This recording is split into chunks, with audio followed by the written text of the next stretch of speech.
So just now we talked about computer games in general and potential dangers of computer games. So can computer games have some influence on the society and rather positive or rather negative?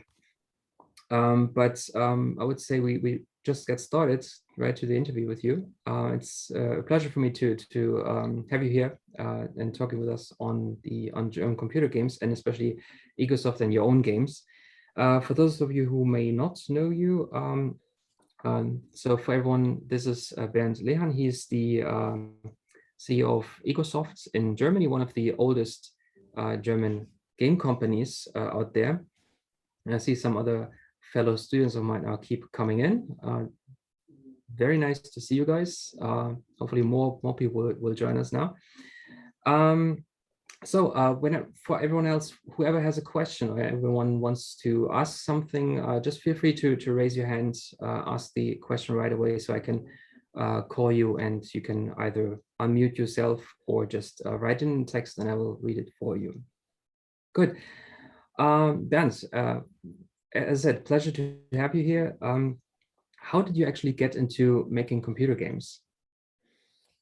Oh, well, basically the traditional from a hobby to a job kind of career.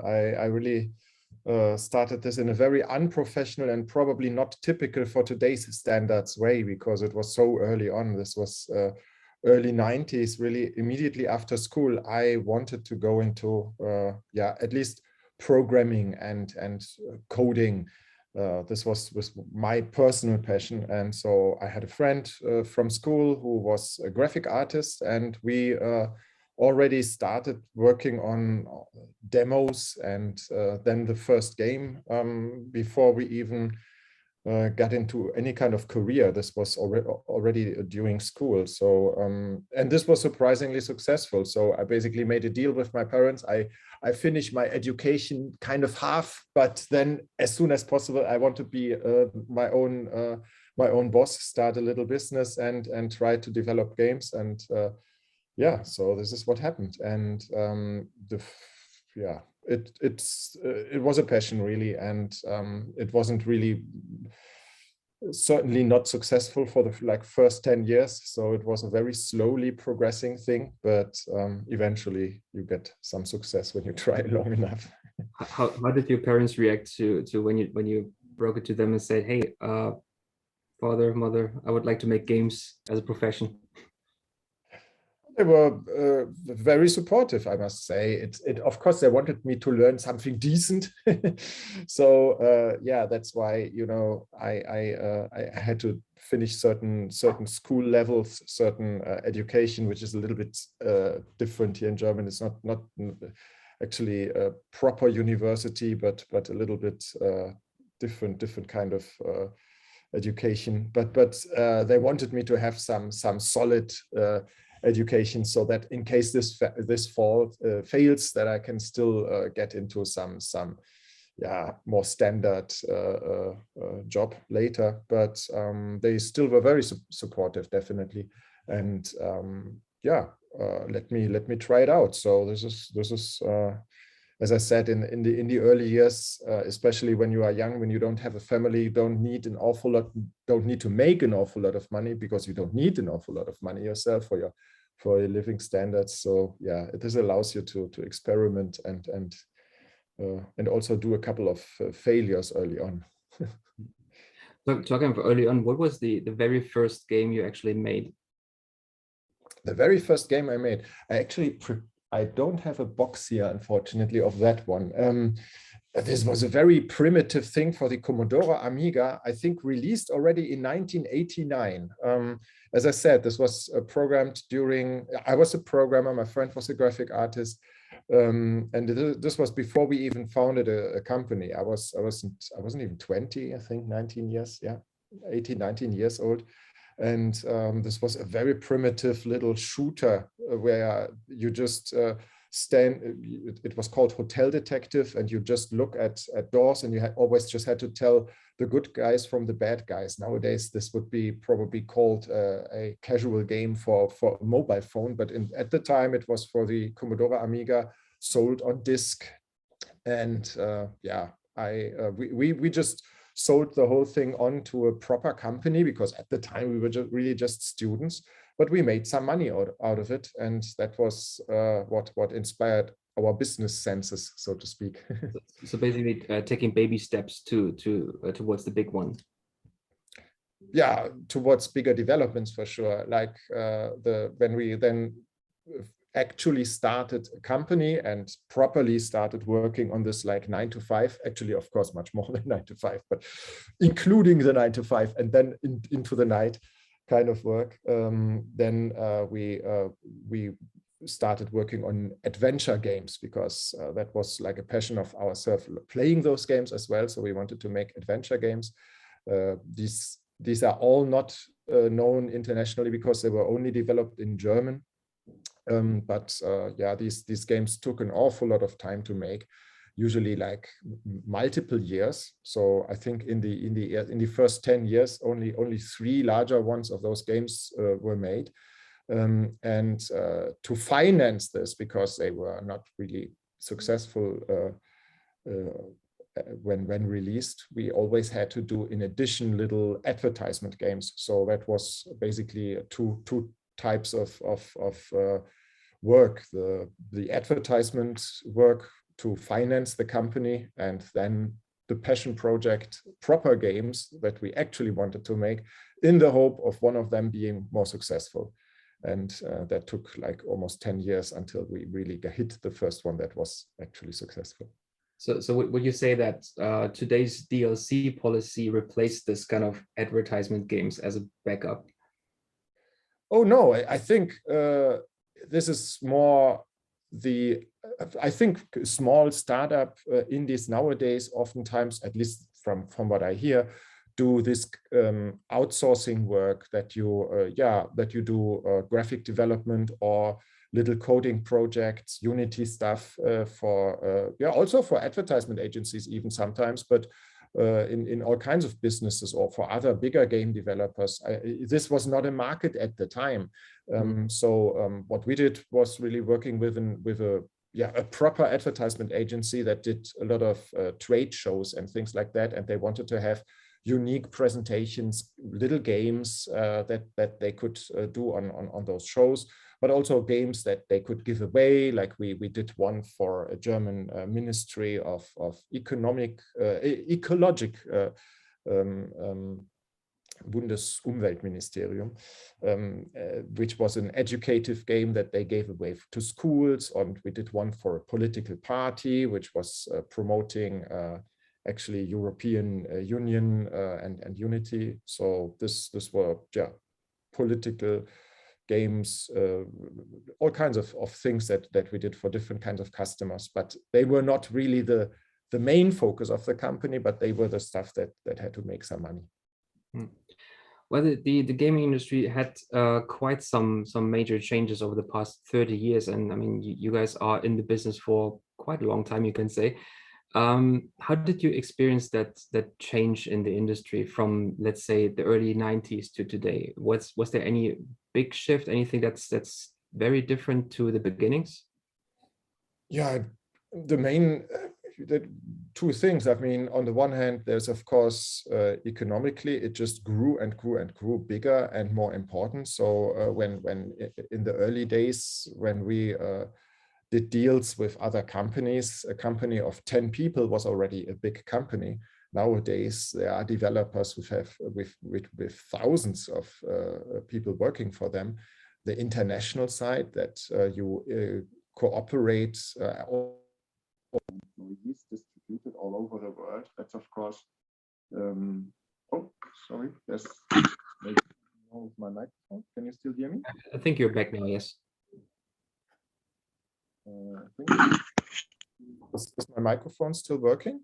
Yes, we can hear. Oh, sorry. Yeah, so the business got bigger and more international for sure. That's a very big change.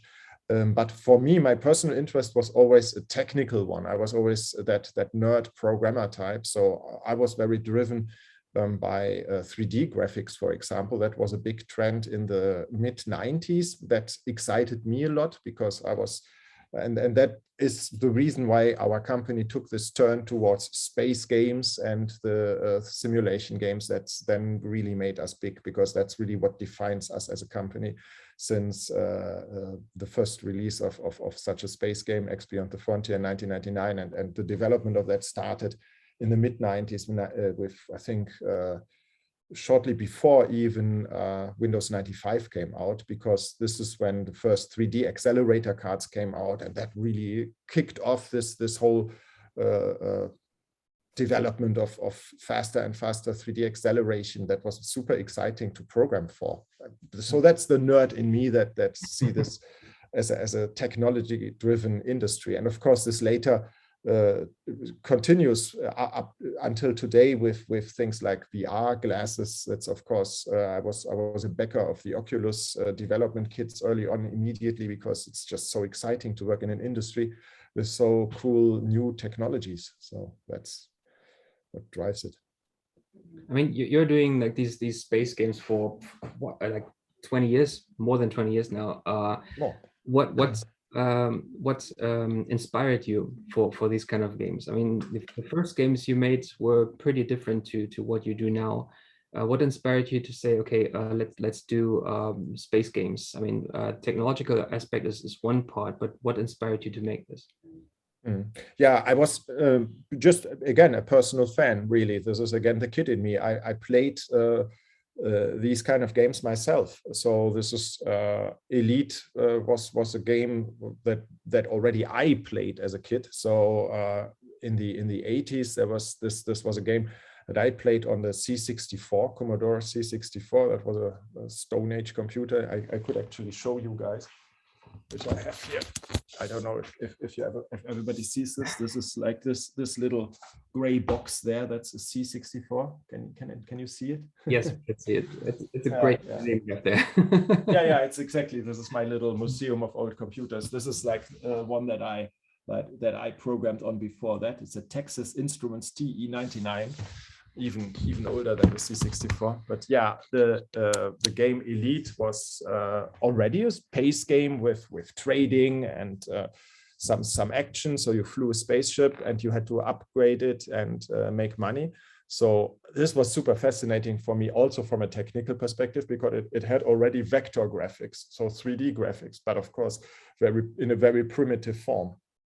And then the other aspect, the trading management kind of thing, I played also myself similar games on BBS systems when they first came out as multiplayer games. There was a game called Trade Wars, which inspired me a lot. So combining these two things into a proper 3D trading game where you could build and trade with wares and get rich, but also have space fights and epic battles with spaceships. That was my dream from the start. So yeah, when we just continued developing this ever when it got decently successful. And this was the first game that we made that was somewhat successful. You seem to be, I mean, not just successful in Germany, but also internationally. I think there's quite a community all over the world, like in North America. Would you consider your games still quite typical German? Like, you mentioned the trading aspect, for example, or would you say that you're opening up a bit more to the international market? Yeah, we definitely try to do that. The game was in the beginning, the first game, X Beyond the Frontier, of that space series came out in 1999, and it was the biggest success in the beginning was in Germany, but we immediately also had some success in the UK. The game was very successful in Russia, where we didn't even translate it and didn't even officially sell it, but they copied it. And I think Russia has this closeness to space in general, so that was probably a reason. So yeah, international success was with this game for the first time immediately there, and it still was different from, I'm sure it was different from a similar game being developed from a more international, from a US developer or UK developer. These Germans have this tendency to do things with a lot of numbers, and so yeah, our game has this economy simulation part, which is quite in-depth and probably more complex than a developer from the UK or the US would have wanted it to be. So we we actually in the following years always try to make our game more accessible and easier to get into. Yeah, I think with some success, our game is indeed now our biggest market is of course the US nowadays, and but also Asia. We have some success in Japan recently. We built up the brand over the whole world. So it shows that the space aspect of it, the sci-fi idea, works everywhere in the world. And the typically German side is probably the economy simulation, which is something that our games stand for as well. But we try to find a good balance between the two. Mm-hmm.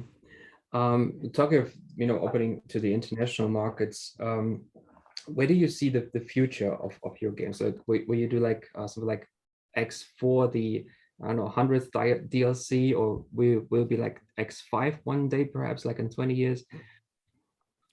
Of course, there's no doubt that that's not really a big difference, right? I mean, yes, we do these incremental updates to the main game, which is currently X4, where we had 3 DLCs so far, and the third one is just now coming out. And yes, it's basically the same kind of development, just with smaller steps. We have the base game as a platform for us. It's not just a technological platform; it's also a game design platform where you can experiment on top of it. We always call it the biggest sandbox this side of the galaxy. So because it really, when it came out, it was a very sandbox-driven game with a lot of freedom, but not with so much story gameplay yet, as we would have wanted it ourselves. So that's what we then added with DLCs. We changed the base game as well quite a lot, probably more than other games do with incremental updates. But in addition, we have these DLCs that add story content and new parts of the universe.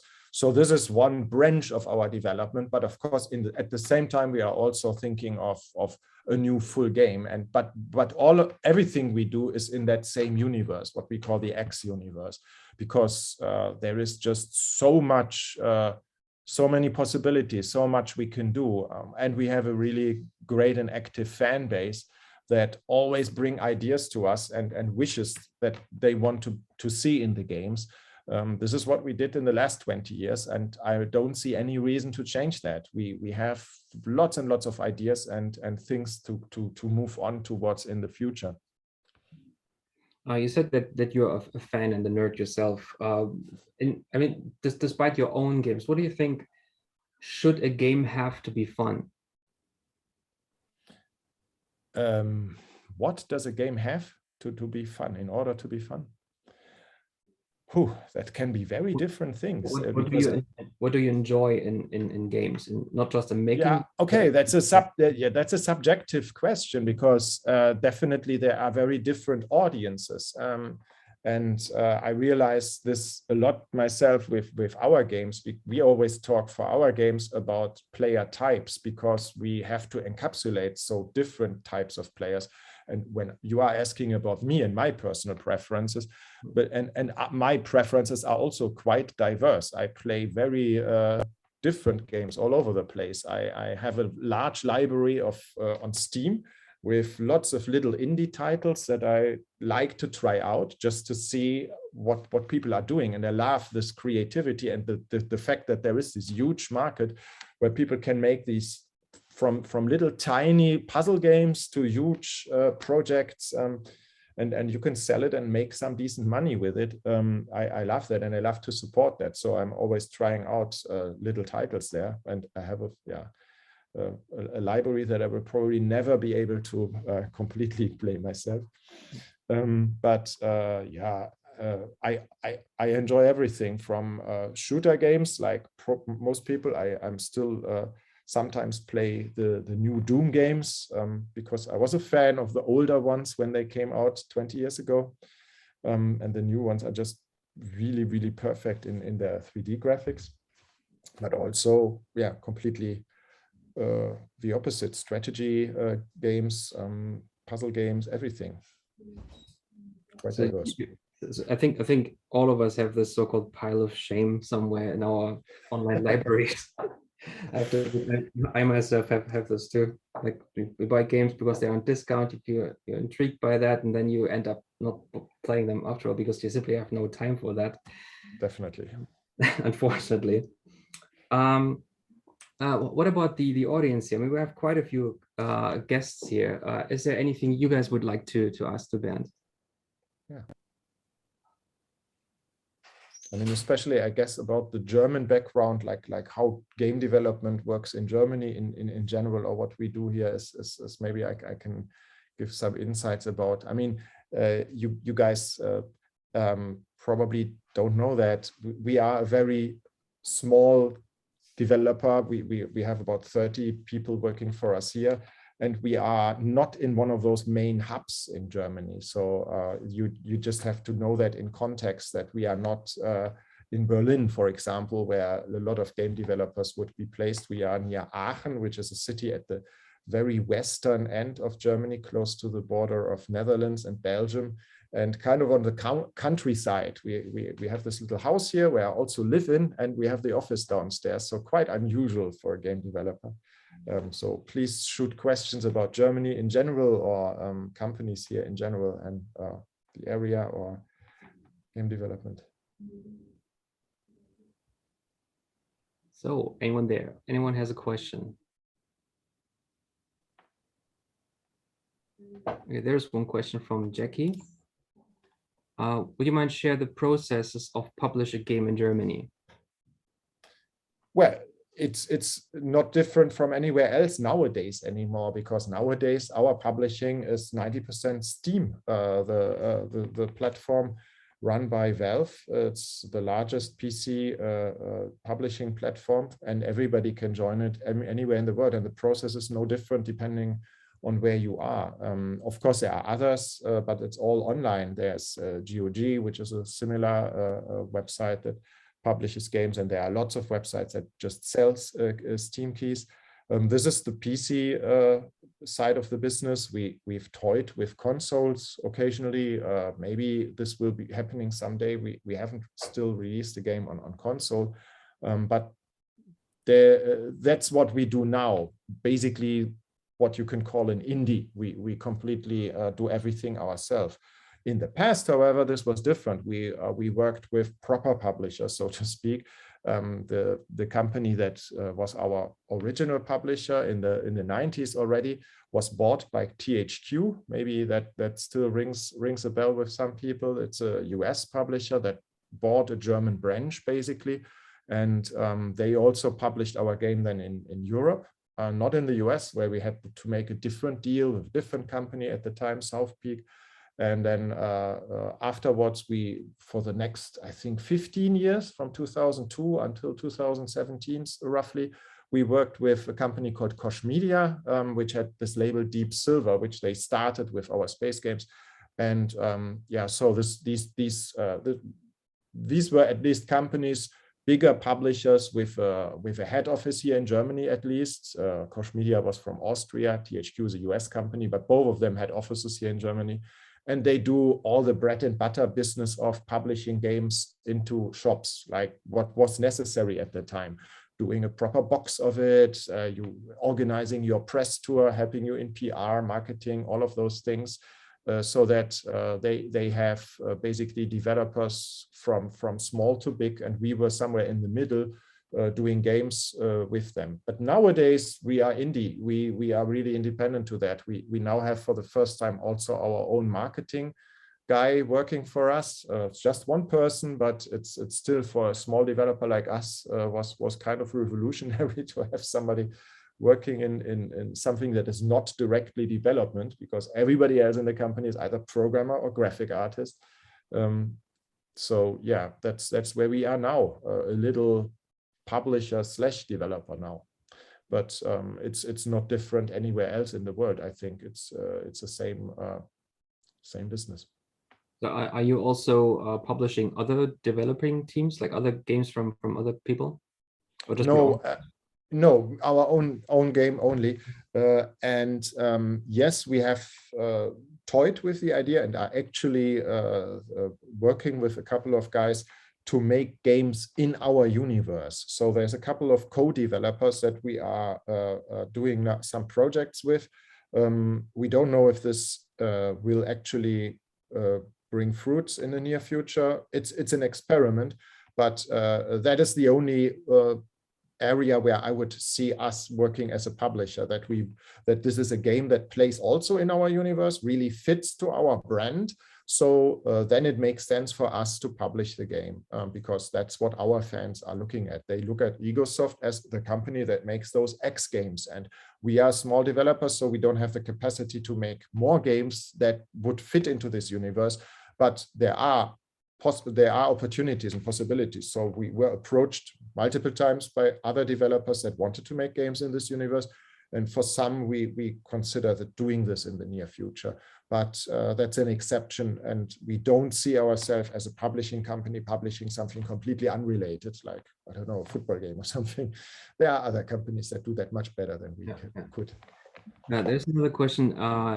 Do it need to be approved or graded by the German government? I think he's referring to the USK rating, like the 12 years, 16, 18. There is no government authority over what you do at all. You can do every game you like. It is just something like a rating agency is you could almost say it's optional, because especially when you sell games online, even I think on Steam today in Europe, there is no rule that actually forces you to be reviewed at all. Our game is reviewed, yes, we give it to this committee, but this is just an optional step you can do to get a proper logo that says what age group is this game suitable for. And that is something we want to do as a service to our customers.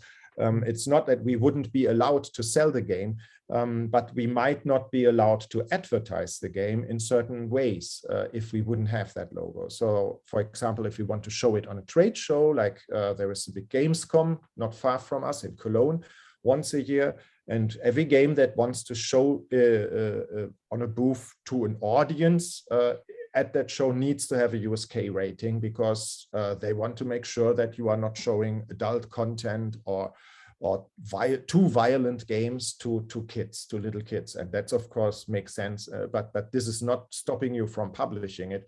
That would be a game that is completely indexed actually doesn't happen nowadays anymore. This used to be more strict in the 90s when there were games that were actually completely indexed in Germany, especially violent games from the US, like the original Doom. I was saying I like that game very much, but this was one of the games that didn't get it wasn't just getting no age rating, it was actually indexed, so you were not allowed to sell it in Germany. But this is something that doesn't happen nowadays, or very, very rarely. You would have to have Nazi symbols or something to be really over the top to get to on an index. I don't even know if it still exists. I think they actually lowered the rules for swastikas like a year ago or 2 years ago.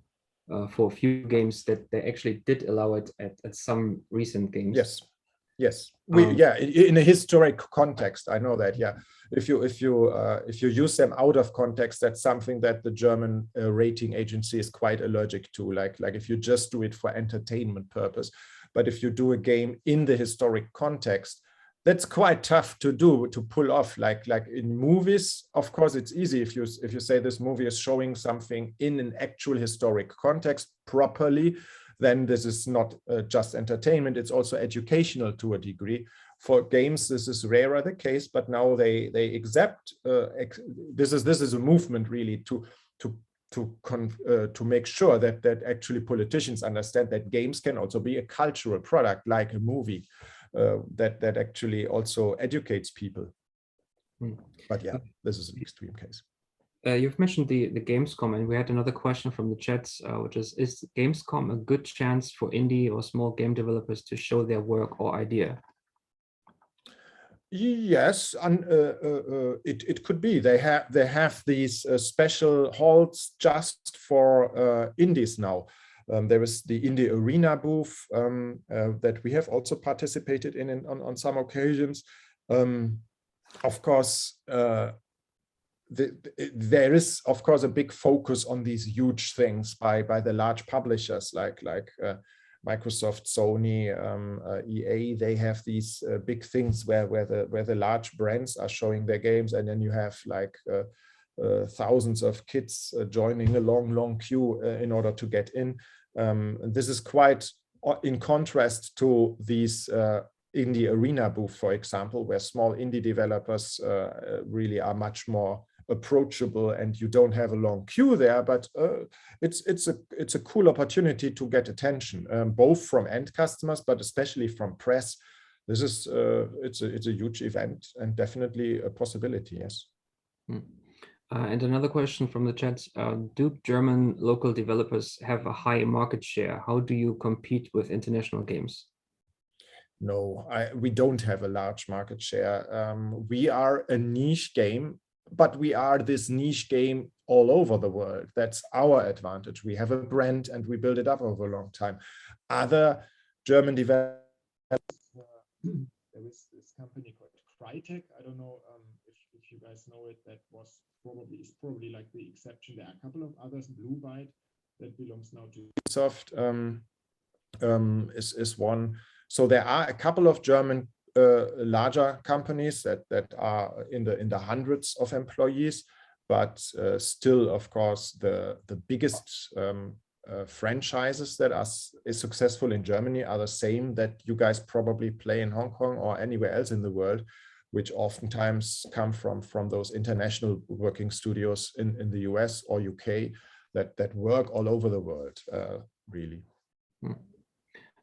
Do you, and you've mentioned Blue Byte, for example, do you prefer staying or keeping up being an independent developer, or would you say like, okay, you know what, let's go under one bigger rooftop like Ubisoft, for example? No, we are very, very happy to be independent because we have worked with publishers for many years, and you always have to make compromises if you are under such an umbrella, no matter if you are working for a publisher that only publishes your games, or if you actually are a branch of a larger company. It will have effects on your freedom when you develop something. Understandably, they give you money, so they want to know what they get for their money. So especially when it comes to timelines of when you release a product, you will have to make compromises. Well, fortunately, we have now the financial freedom that we can make these timelines ourselves.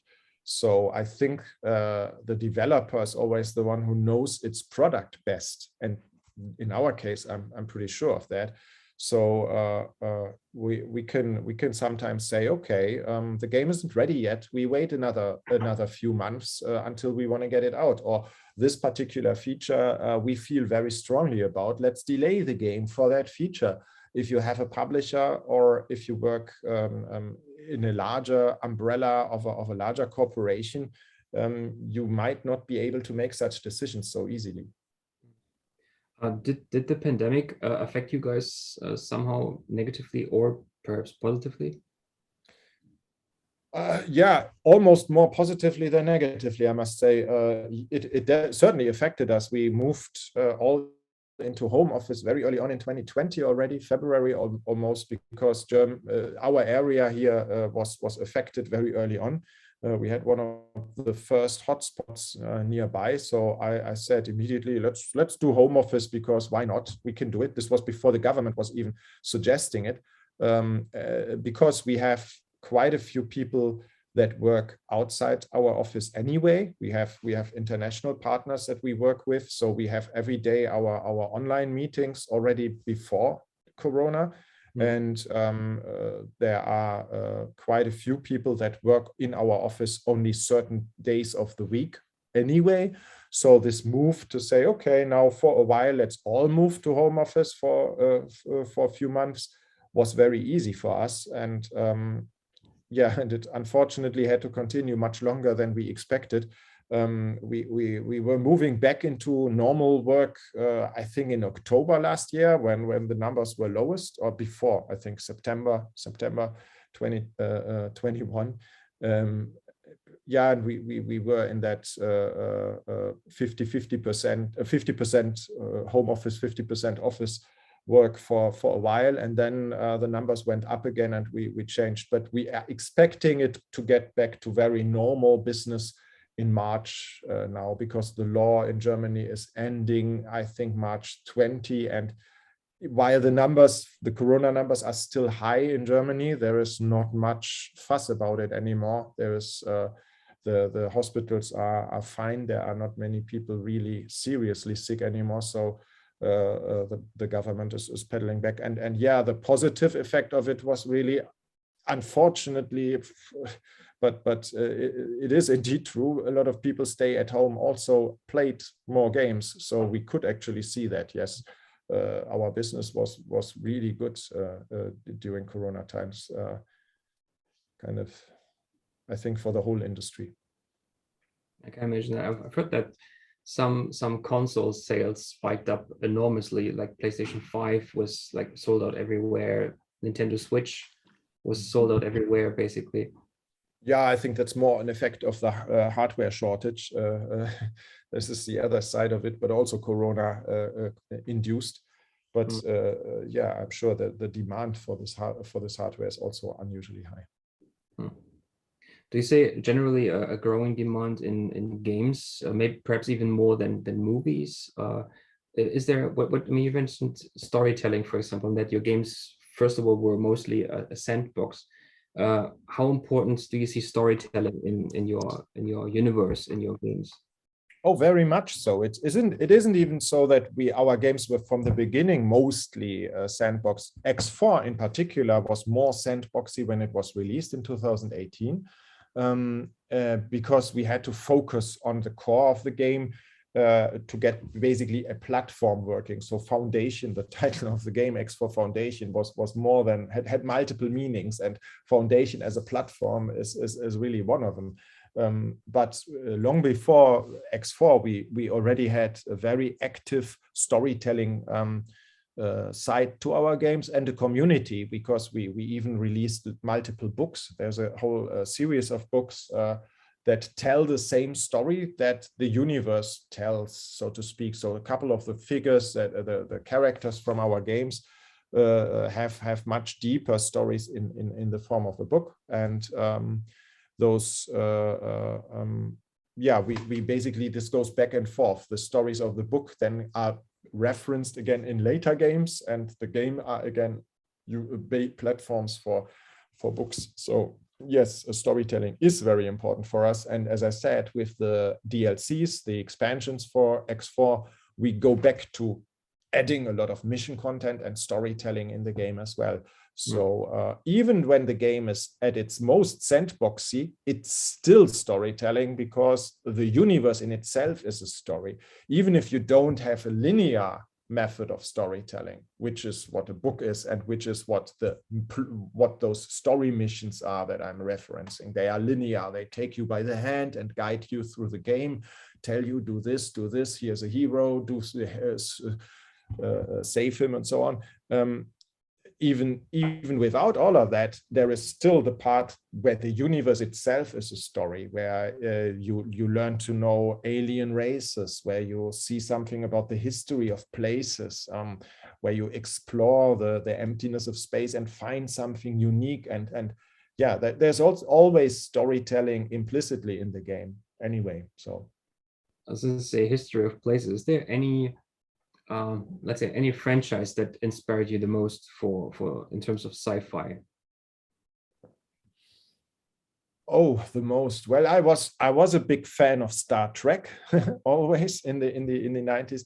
But I must say, when you ask about inspiration, personally, I'm a sci-fi book reading fan, hardcore sci-fi. I'm just grabbing a book here that's on my table, by Arthur C. Clarke, but that's actually, I didn't read it. It's not entirely, but in the last, I must admit, in the last like 10 years, I didn't get to read many books anymore, but in my youth, I really sucked a lot of sci-fi books up, and especially by guys like Arthur C. Clarke or Isaac Asimov. So that's another reason for the name Foundation. If you know the book series Foundations by Isaac Asimov, that was a huge inspiration for me, and also an inspiration for the name of the series as well, or the X4 game as well. So yeah, many sci-fi inspirations. It's probably less Star Wars than Star Trek, but also everything sci-fi is great. I remember the first time I saw some first trailers of previous X games. First thing I thought it was Babylon 5. Mm-hmm. It had some sort of Babylon vibes in it. The visuals are, of course, there's a large team working on it. We always had artists with different inspirations coming from different backgrounds. Yeah, it's a team effort, obviously, and I can only answer for myself. Visually, for example, another movie that inspired us a lot, I remember also because we had meetings with lots of graphic artists early on, and that was always a style that I wanted to go for, but also others, was Blade Runner. This is not so much the space epicness, but this futuristic cityscape with the neon lights. Hong Kong is actually, I would say, the inspiration for Blade Runner again. But yeah, it's yeah, this is something that I always loved, and I wanted to get this atmospheric neon light atmosphere also into our games. Yeah. Okay, any other games from the audience, perhaps?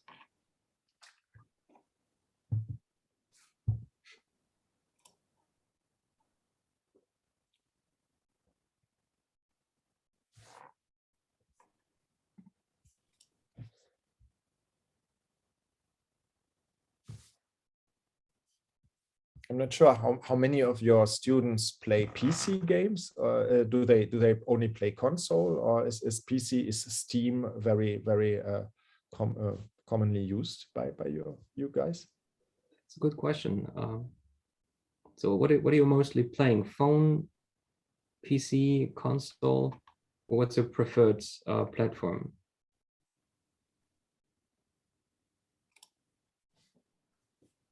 I only know a few of these guys do like to play on Steam. Oh, there's someone. PC, someone says.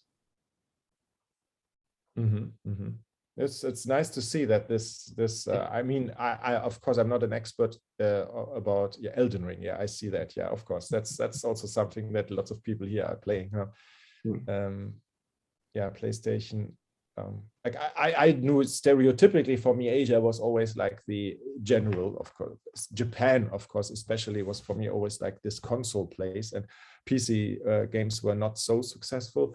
But I think this has changed quite a bit more recently. So yeah, and even though I've been to Hong Kong many times, I don't know about the games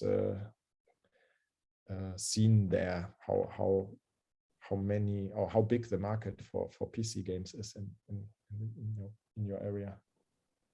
Difficult to say. What the only thing I do see here is that many people play on their phones all the time. In fact, this is like internationally very growing, the mobile market. Yeah, that's what I always. I mean, of course, that's in the whole world, but I'm in Taiwan quite often, and unfortunately not now during Corona anymore, but this always. This was always the impression I had, was always that Taiwan is ahead of us with picking up trends early on, and positive as well as negative, new media especially. Like I was going to Taiwan in the 90s, and then I used to see people already switching from one movie medium to the next one, picking it up much earlier than here. Like we still had VHS tapes, And in Taiwan, everybody was using VCD. And then the next time I'm in the country, VCD is already a thing of the past. Everybody has DVD. And here, yeah, I knew DVD, but the Germans are so slow with picking up trends. They are very, very conservative, much slower. And now, the last few times I was in Taiwan, you see just people on their scooters on the crossroad, always with their mobile phones. It's even worse than here, yeah. But it's not necessarily a positive trend. But as a game market, yeah, this is, I think, in part what used to be our smaller games of the 90s, maybe the advertisement games that we also developed. Of course, mobile games can be an entry point for smaller developers too. Well, maybe you could do something like advertisement games 4x4, like a little ad game to advertise your game to fix the new customers, perhaps.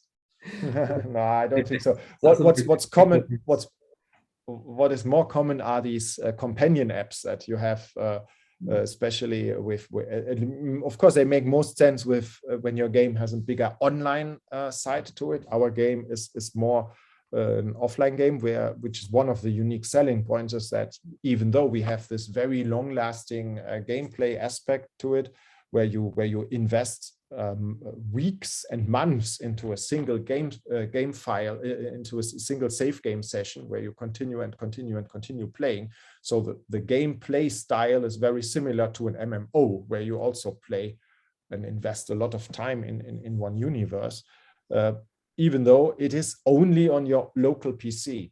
But that allows us to have basically best of both worlds. We have this long world building thing that an MMO could have, but we also have the freedom to give more focus on you as the player, which wouldn't be possible in an MMO, where not every single player can be all powerful, for example, and develop economically to become very rich, because in an MMO game you always have to find a balance and keep players smaller, so to speak. So our game can cross that, but now with proper online elements in it, which we are adding on top of this game, the game still being single player, but with some online elements to it, so-called asynchronous multiplayer,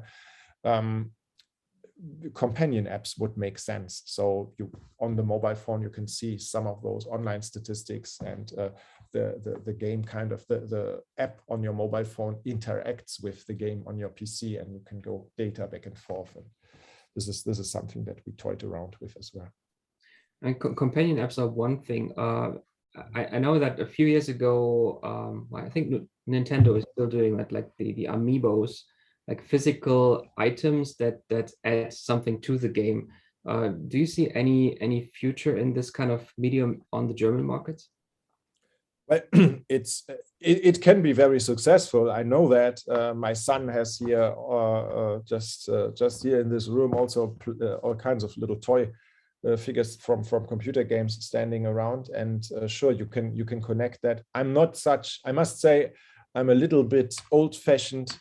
Ecologically, this makes me cringe, actually, because I always think of too much plastic trash and too much pollution because of this kind of stuff. But yeah, I know fans like to do it. We have also a little line of 3D printed spaceships. Obviously, people in our games love the spaceships, and there are, of course, people that pay a lot of, are willing to pay money for little plastic spaceships.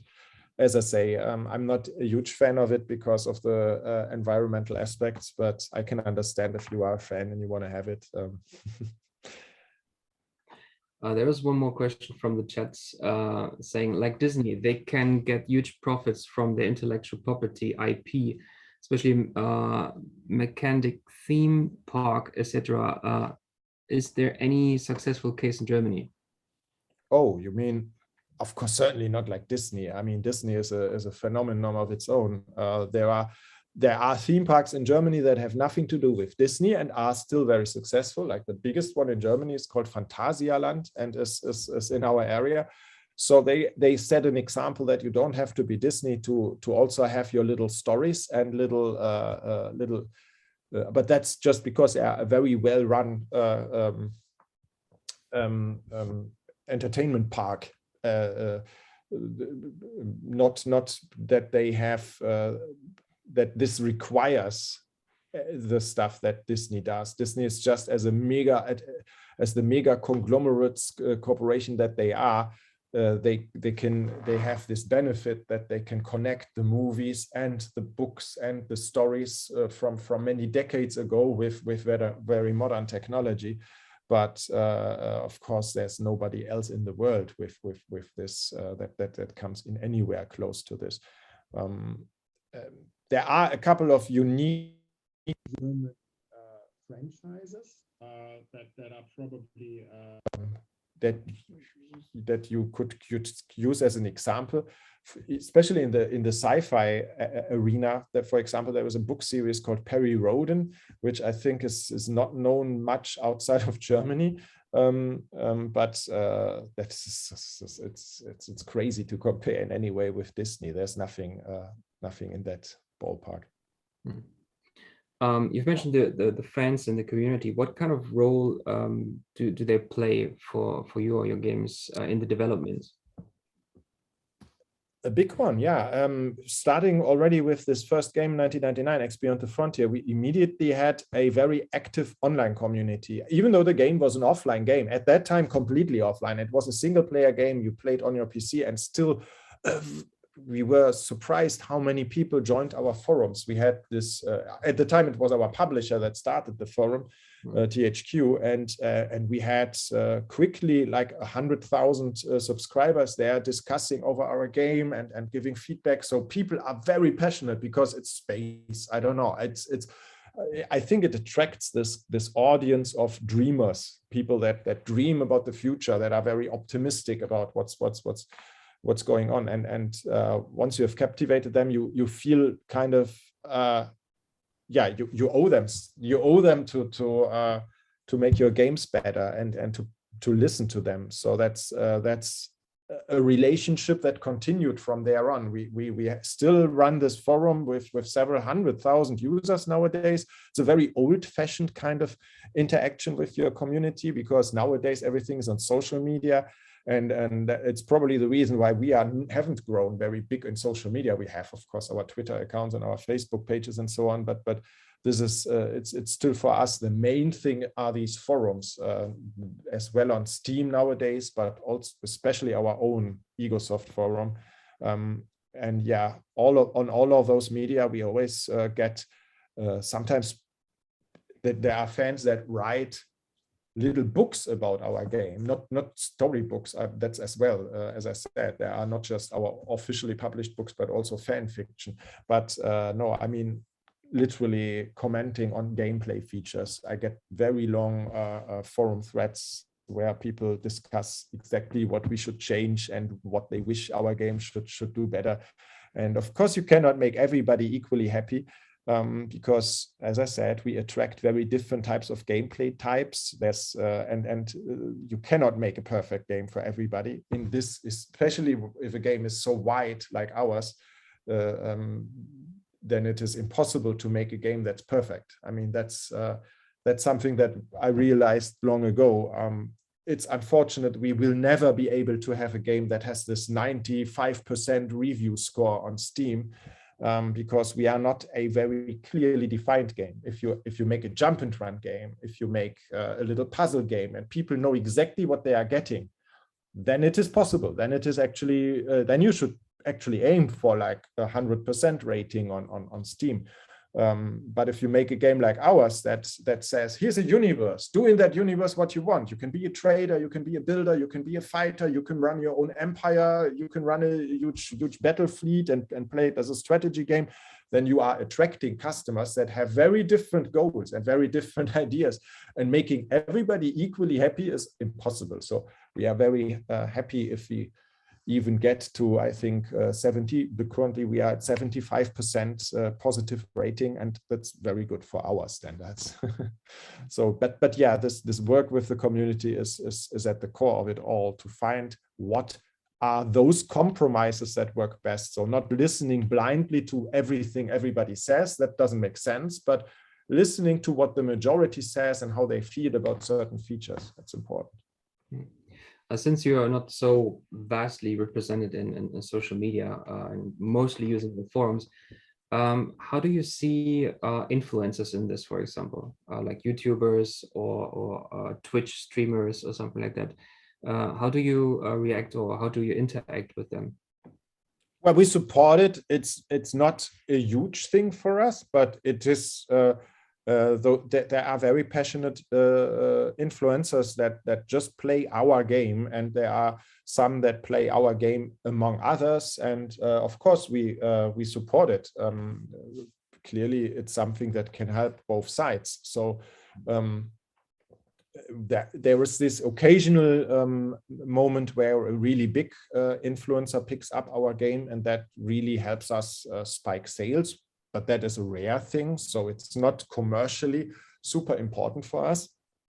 A part of the reason for that is that it is not an MMO, it's not a purely online game, and many of those influencers, the bigger influencers, they tend to concentrate more on this kind of online entertainment.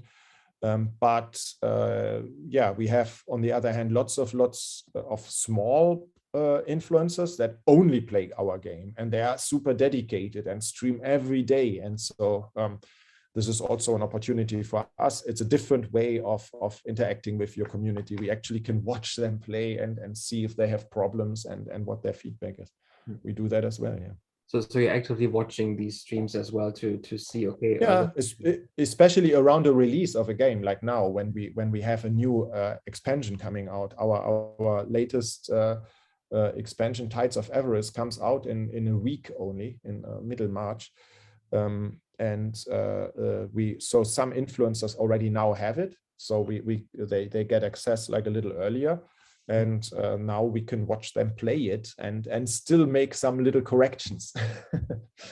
Yeah. So it helps you to make some last minute corrections on anything that didn't go so well. Yeah, of course. The game is always living. I mean, this is so immensely complex, and especially with this economy, I mentioned a few times that the game is a living economy and a living universe, and this is the way.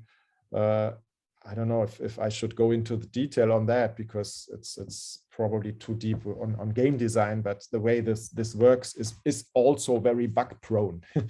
And there's a consequence of it that the way we can test the economy is quite different from how other games work, because it's not, I like to describe it as top down, where the game, the player is at the top, and your game is designed to present a certain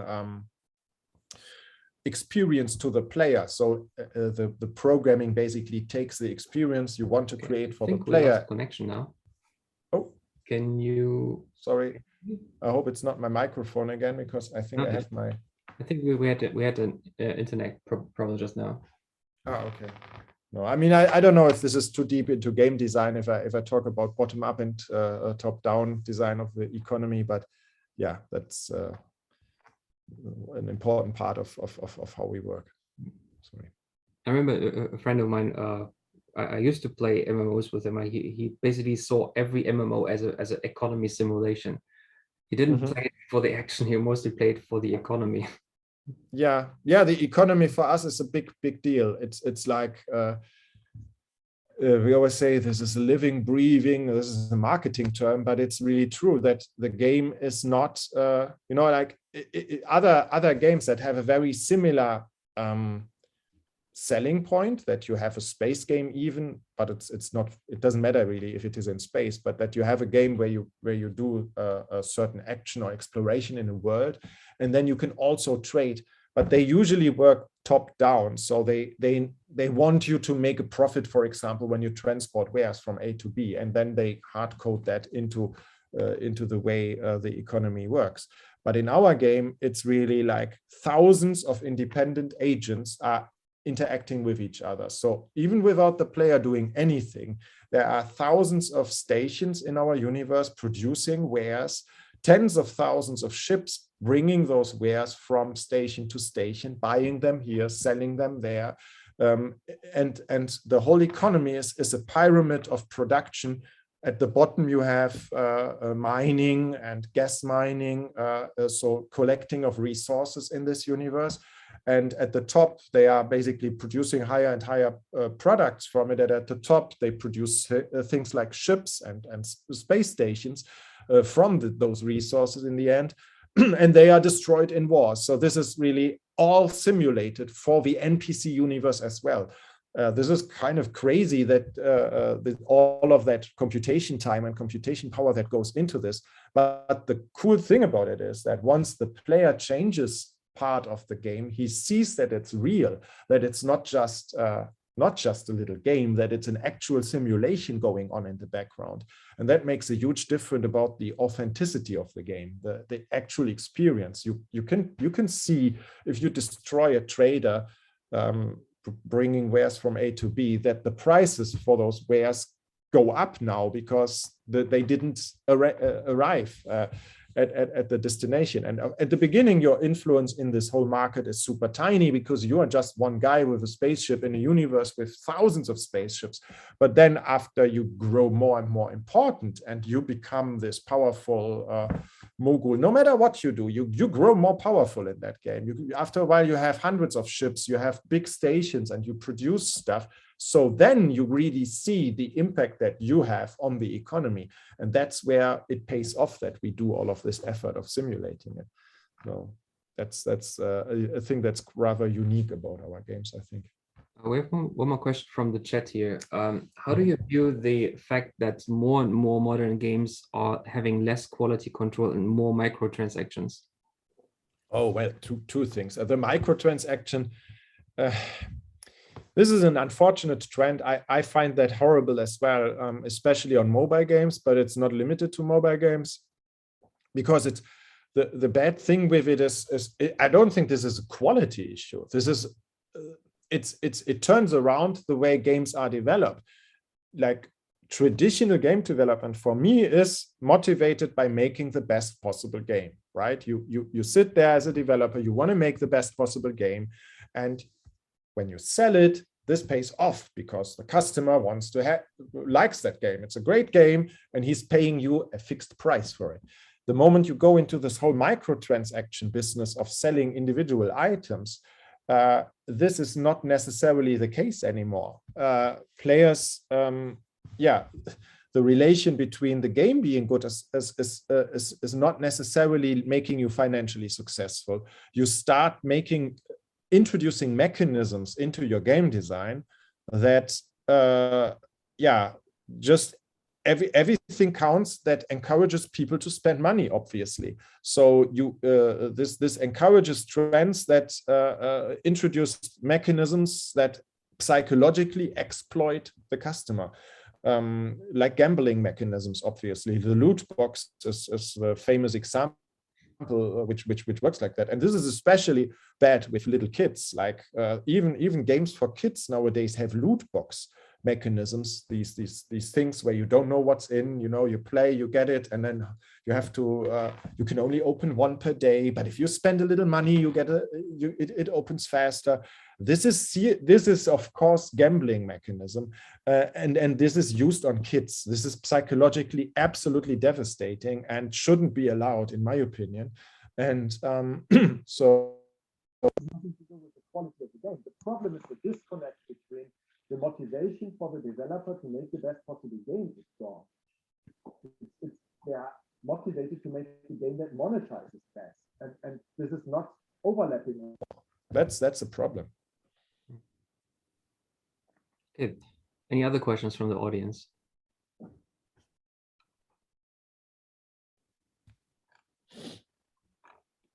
I have one question. I don't know if it's relevant or not, but I would like to ask, so for example, we are European students, European studies students, and we don't know anything about programming or graphic design, but is there a chance maybe we could work in this industry?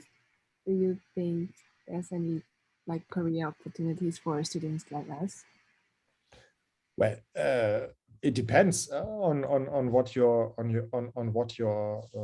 what kind of job you are looking at. Obviously, there are not just programmers and graphic artists in the industry.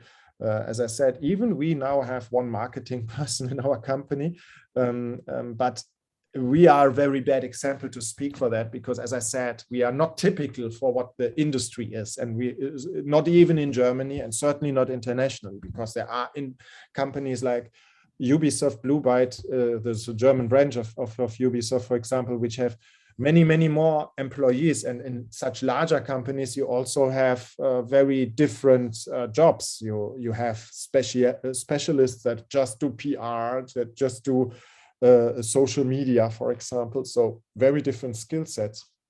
But for us, I can only speak for us, we are mostly looking for hardcore programmers, like with a mathematical background, physical background. We have more people with a with a degree in physics actually than in any other, not in IT necessarily. But what's the most important qualification for working for us is always a passion for space games, really, and having done something in the area. That's what matters. So it's not so much about the degree; it's more about the interest in these games and the love for it. Okay. Any other questions?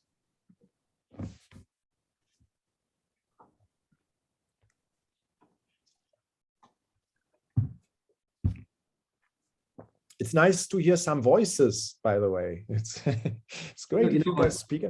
Our students are quite shy all the time. That's what I always criticize in class.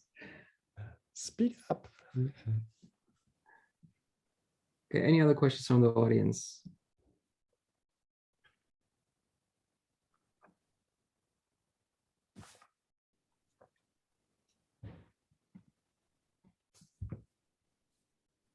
I mean, as I said, I'm also happy to talk more generally about Germany or business in Germany, because if you guys are not so interested in the game development side of things, but obviously you always have to take everything with a grain of salt. Like I'm just a small business owner here, and can not speak for everybody.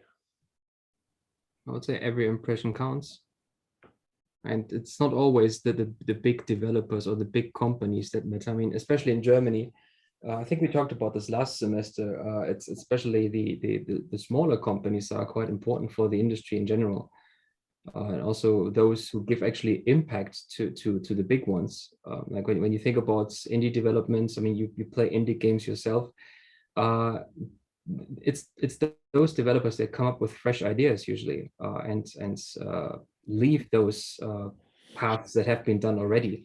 When you look at all the Call of Duties and whatsoever, they're all the same basically, but indie developers offer a new perspective on the things.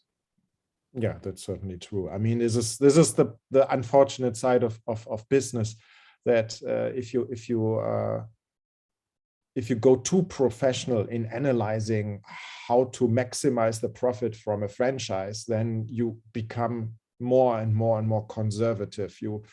The extreme case of it is something like FIFA. I don't know if you guys know soccer, football very much there, but this is this franchise from EA where they sell a football game every year. They have this like FIFA 2016, FIFA 2017, FIFA 2018, and they manage to sell it every year again, even though it's exactly the same game. They just add a little bit of game mechanic and a little bit of better graphics, but it's super tiny changes. And yeah, this is like the opposite of creativity and the opposite of cool design, clearly. And yes, usually indies are like encouraging this much more, but unfortunately also often is not making an awful lot of money with it. But then you have these sparks where a single developer suddenly has this one-hit wonder where they really are very successful.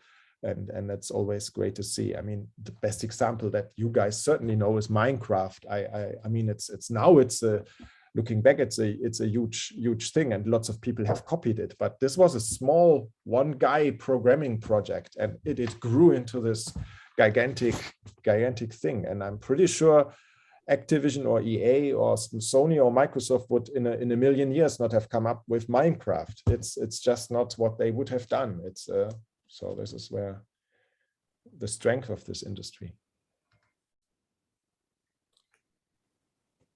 Yeah.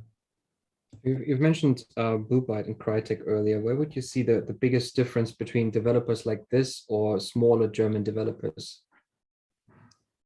Yeah, Blue Byte is a subsidiary of Ubisoft. So they have a couple of brands, larger games that were especially successful in Germany, but also in other countries, Settlers and so on, and so that's what they go and build up on. Crytek as well, they are also a company that had some successful franchises, and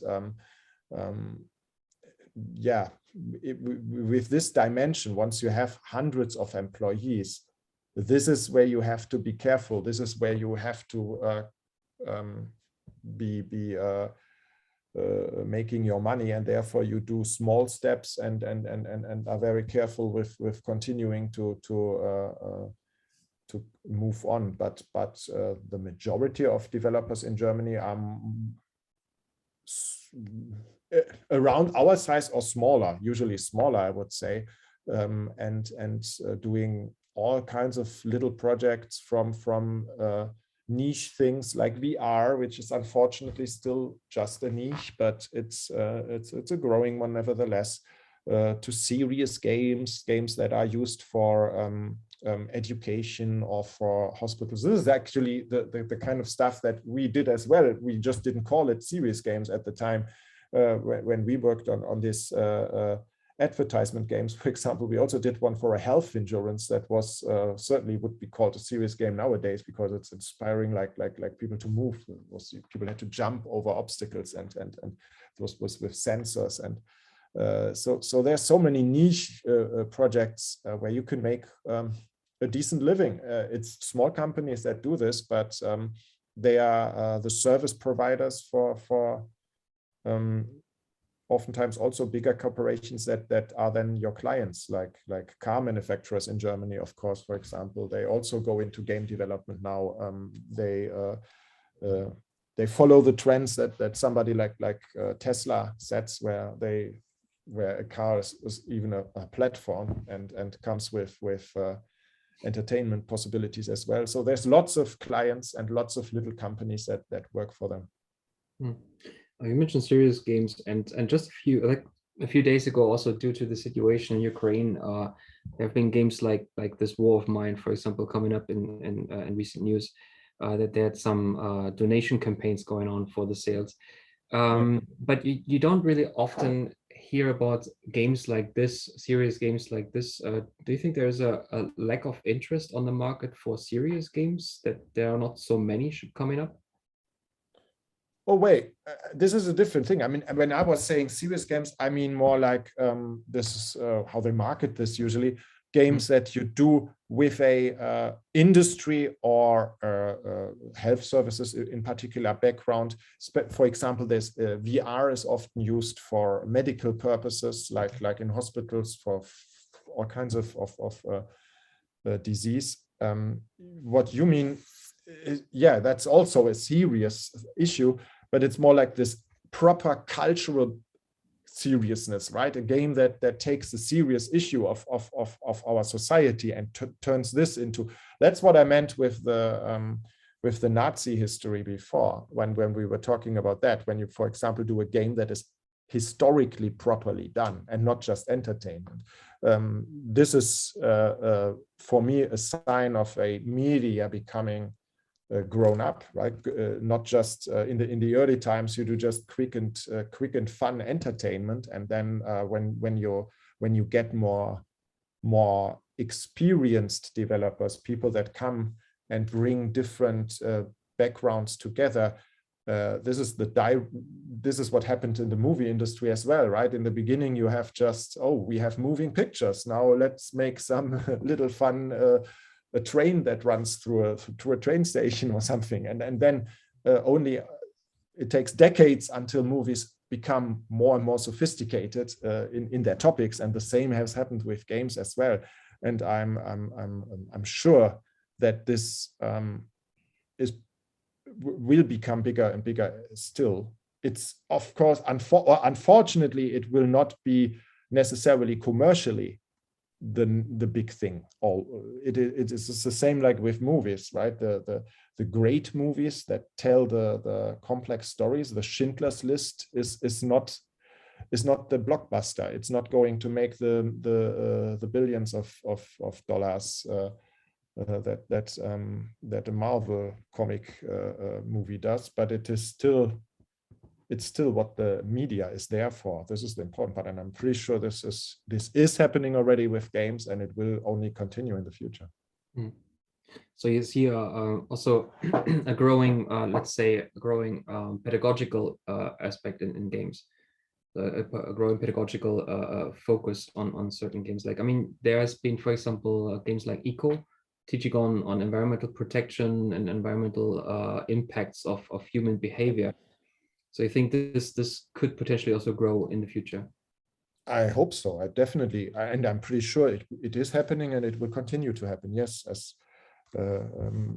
definitely the media it's just a logical consequence of a more and more powerful medium. I mean, it from the book that tells a story to the movie that tells the story, but with more media, with more power. The games are a logical next step. You have interactive possibilities, and just because it is also used for mindless fun doesn't make it less of a powerful tool for this kind of more for this kind of more serious entertainment as well. It just is a cultural gap that you have to bridge first, because especially politicians, when they think about it, they first think about the dumb games, and therefore nobody would think of investing money into something like that. But this is just a phenomenon that takes time to grow. Yeah, I would say especially the interactive aspect of games makes it even more important. I mean, movies are just there for consuming basically, and games you are acting in it, you are active in it. Like I've mentioned Eco just now, all your actions matter and influence whatever is happening. Similar in your own games. I mean, you start a war, everything impacts on the economy, folks, for example. Yeah, I mean, I love having some challenging topics in our games as well. We are bound by what our universe is. It's just a sci-fi universe. We cannot make historic correct things in our universe, but still we can show social aspects of a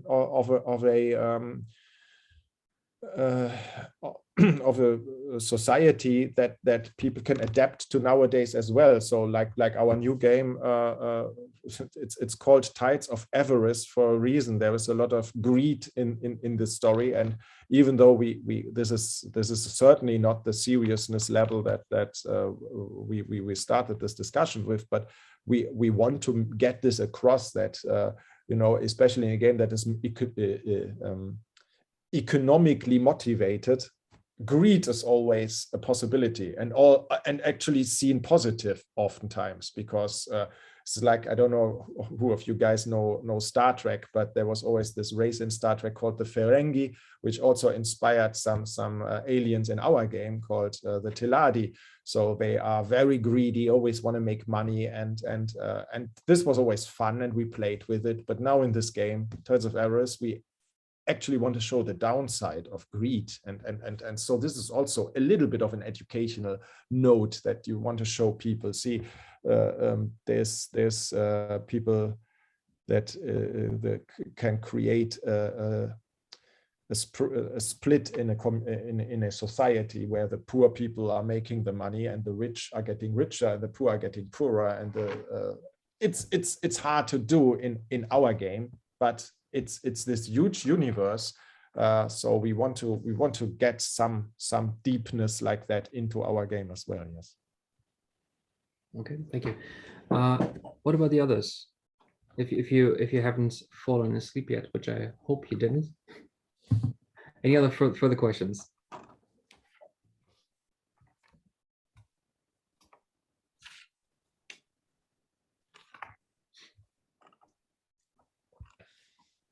It's always difficult to see in Zoom when you can't see anyone, if people are still there or not.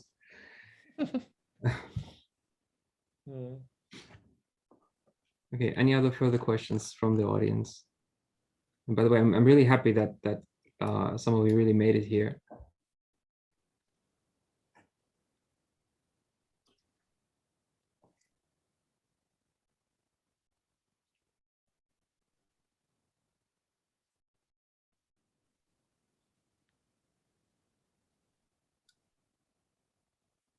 Doesn't seem that there's any further question.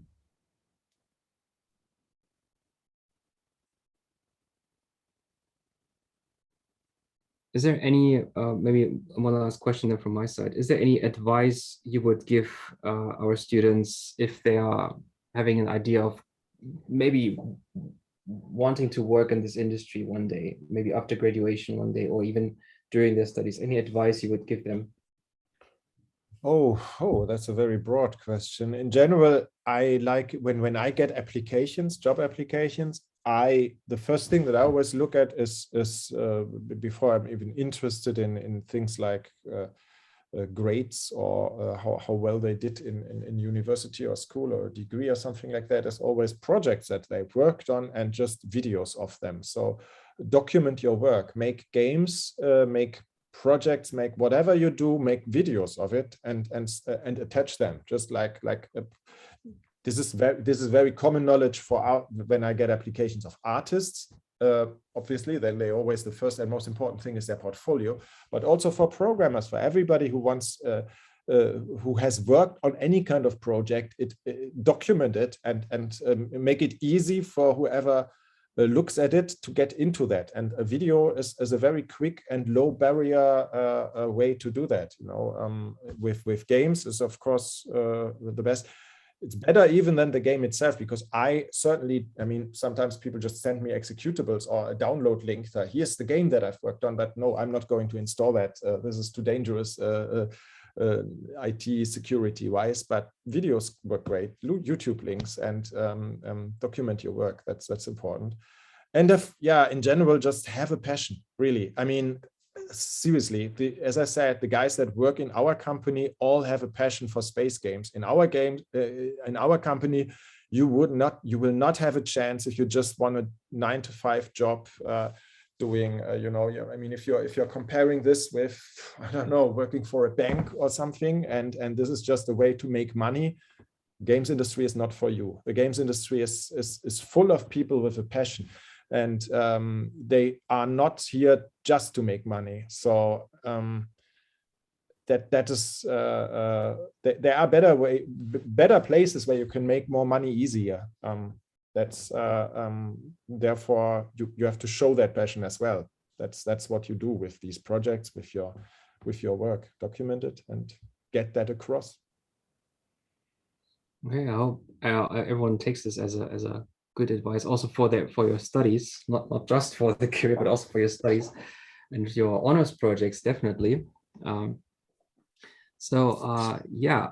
Again, thanks so much, Bernd, for being here with us to answer our questions, and thanks for everyone else to join the talk and asking questions actively here. It's very much appreciated that you took your time for us, and I'm very grateful for this opportunity to talk with you. Always. Okay. No, now it's back. It's always giving me a short message that my audio device has changed. I don't know for what reason. It's always switching. Sorry. Maybe it's the sign. Maybe it's a sign from Zoom. Who knows? Anyway, I just wanted to thank you once again to take your time for us to talk with us about the gaming industry, about your company, about how you're making games, and what's important to you on the industry, especially for your advice that I hope all of us will take seriously, especially those who write their honors projects right now, which will have to be delivered next month at some point, hopefully in a good condition. So again, thanks a lot for being here with us, and thanks for everyone else for joining the talk as well. Thank you. It was a pleasure. You're welcome. Have a nice day, Bernd, and hope you have a even better week. You too. Goodbye. Bye-bye. Bye-bye.